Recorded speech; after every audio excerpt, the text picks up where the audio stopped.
Good morning. Good morning. Good morning. Good morning. आवाज येत नाही. Good morning. Good morning. Yes. आता मिसळ खायला सकाळी इकडे या म्हणजे. चला सगळेजण खूप छान दिसत आहे. मस्त एका कलरमध्ये एका फॅमिलीचे मेंबर आणि सगळ्यांनी सगळ्या गोष्टी सांगितलेल्याच आहेत. आपण इथे सरांच्याकडे व्यायाम शिकायला येतो, पण सर नुसतं शारीरिक नाही तर शारीरिक, मानसिक, भावनिक आणि आध्यात्मिक देखील आपली प्रगती करतात. इथे तर व्यायाम आम्ही घेतो, फ्लेक्झिबल होतो आणि फुल ऑक्सिजन आम्हाला मिळतो. एकमेकांच्या सोबतीने आणि सरांच्या नाही करायचं आहे करायचं आहे करायचं आहे केलं पाहिजे या सरांच्या एनर्जीने आपण पण त्या एनर्जीने व्यायाम करतो. ती एनर्जी घेऊन आपण घरी जातो. 24 तास ती एनर्जी पुरते. इथला व्यायाम झाल्यानंतर सरांच्या बरोबर आमचा जो एक सेशन असतो युनिव्हर्सिटी राऊंडचा, तर तो अफलातून असतो.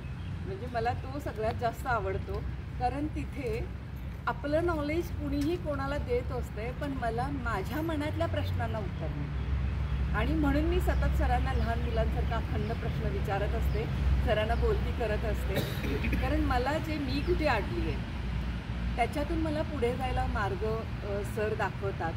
तर ते जे डिस्कशन आहे, ते जे नॉलेज आहे किंवा ते जे मला मिळणारं आत्मिक समाधान आहे ते खूप मोठं आहे. त्यामुळे त्याच्यासाठी धन्यवाद, कारण असं कोणी कोणाला इतका वेळ अवेलेबल होत नाही. त्यामुळे मला तो अर्ध्या तासाचा वेळ खूप मोठी पर्वणी वाटते मी रिस्क. तर त्याच्यातून स्वतःची प्रगती होते.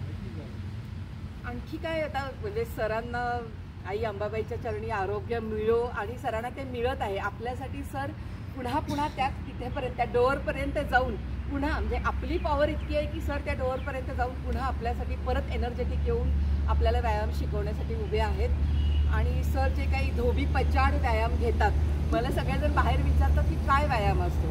मी सांगते की ते असे कपडे अगदी घासून धुवून आपटून पिळून जे काही प्रकार आहे तशा पद्धतीचा आमचा व्यायाम असतो.